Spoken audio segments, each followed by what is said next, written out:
Automotemag.fr vous propose ce matin l'essai du tout nouveau Jeep Avenger hybride, mild hybride, donc MEV, distribué, vous le savez maintenant, par la concession Citroën Martinique, qui regroupe les marques DS, Alfa Romeo, mais aussi Fiat et bien sûr la célèbre marque des aventuriers, Jeep. Jeep donc s'avance dans les nouvelles mobilités avec son Avenger derrière moi. Ce modèle emblématique de la marque américaine veut renforcer encore la liberté de choix de ses utilisateurs. Il est disponible en motorisation 100% électrique et enfin je dis bien en motorisation hybride avec une version essence également disponible.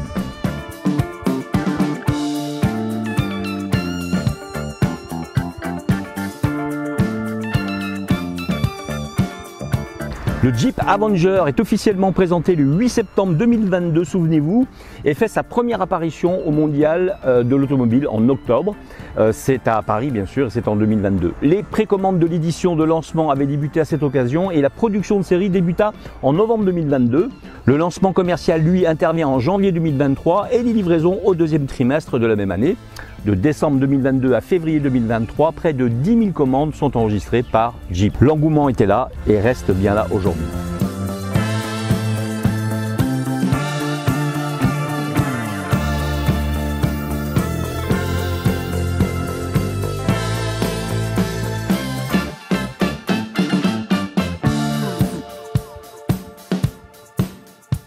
Le véhicule cohabite dans la gamme européenne avec le Jeep Renegade, un autre SUV citadin lancé en 2014, mais l'Avenger est à la fois moins habitable et plus moderne, notamment grâce à une plateforme reprise de ses cousins techniques de Stellantis, permettant de proposer aisément une version électrique. Par ailleurs, l'Avenger est la plus petite Jeep jamais produite. La marque déclare souhaiter cibler une clientèle plus jeune avec l'Avenger et des familles avec des enfants plus âgés avec le Renegade. Le nom Avenger est repris d'un précédent modèle du groupe Fiat Chrysler Automobile, la familiale Dodge Avenger, et rappelle la franchise en vogue The Avenger des studios Marvel bien sûr.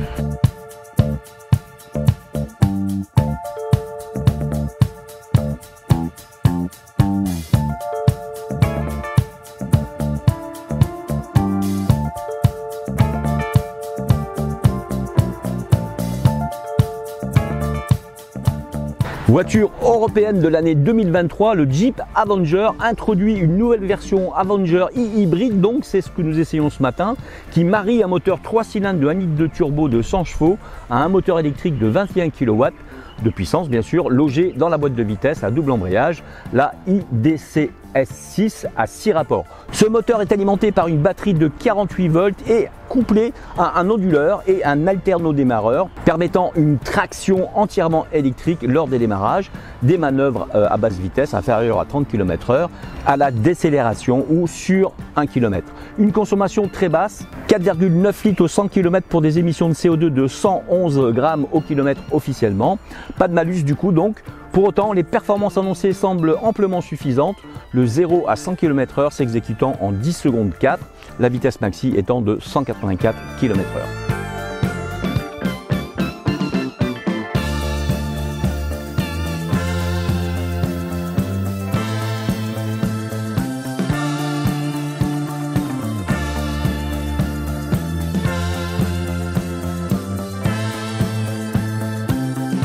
Avec ses accents de super-héros, le petit représentant de la gamme adoucit ses angles et peaufine des airs de citadin prêt pour de grandes balades dans le nord de notre île par exemple, malgré tout.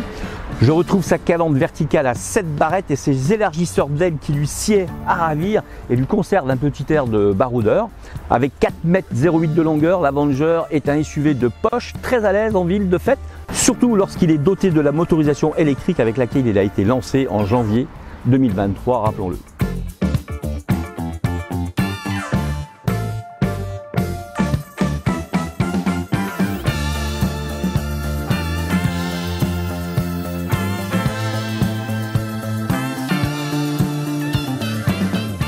À l'intérieur, la présentation de la planche de bord est agréable, même si les matériaux en plastique sont de qualité plutôt moyenne, mais l'assemblage est vraiment correct. L'écran central tactile est parfaitement lisible et clair. L'affichage du compteur propose plusieurs variantes sur un compte-tours. À l'avant, on dispose de nombreux rangements. Devant le passager avec une grande boîte à gants. Des rangements sont également disponibles à la base de la console centrale, entre les sièges. À droite du conducteur, on trouve une petite étagère transversale pratique pour poser des objets au quotidien. L'arrière offre un confort correct aux passagers, mais pour les grands gabarits, il manque un peu d'espace pour les jambes. Le coffre contient 380 litres dans la moyenne de la catégorie et 1275 litres quand les dossiers sont rabattus, sans obtenir un plancher vraiment plat.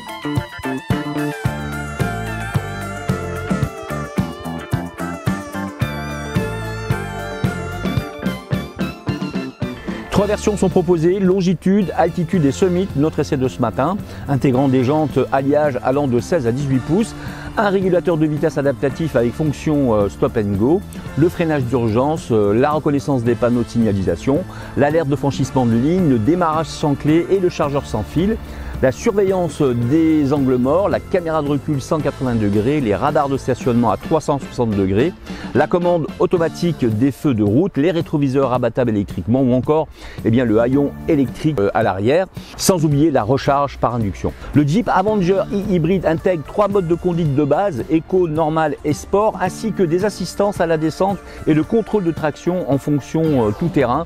C'est plutôt intéressant.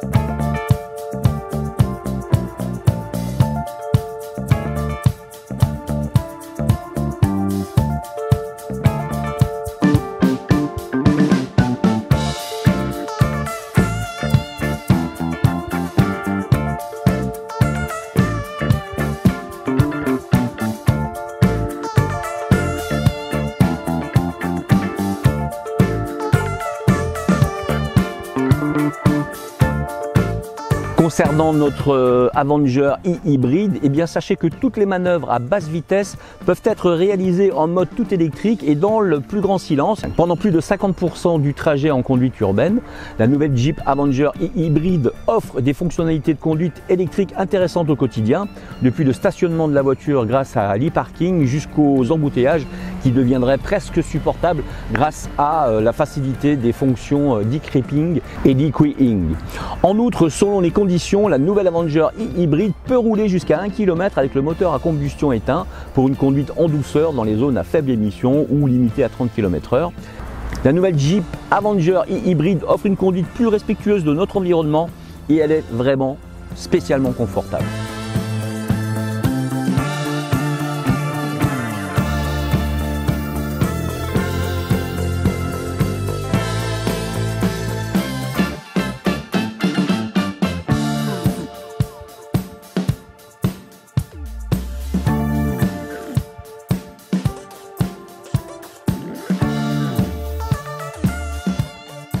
Sur nos routes, ce petit SUV est vraiment très fun. S'il reste un peu bruyant entre nos mornes, le 3 cylindres devient discret sur notre rocade, recouvert seulement par quelques bruits de bise. Le mode sport qui raffermit la direction permet une conduite plus précise. La Jeep Avenger reste homogène avec un train avant plutôt bien réglé qui renforce le sentiment de sécurité sur nos petites routes.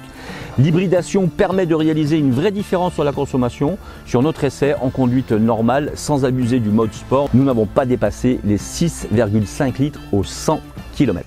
Cet essai est terminé, je vous dis à très vite sur gtmac.fr, justement pour un nouvel essai.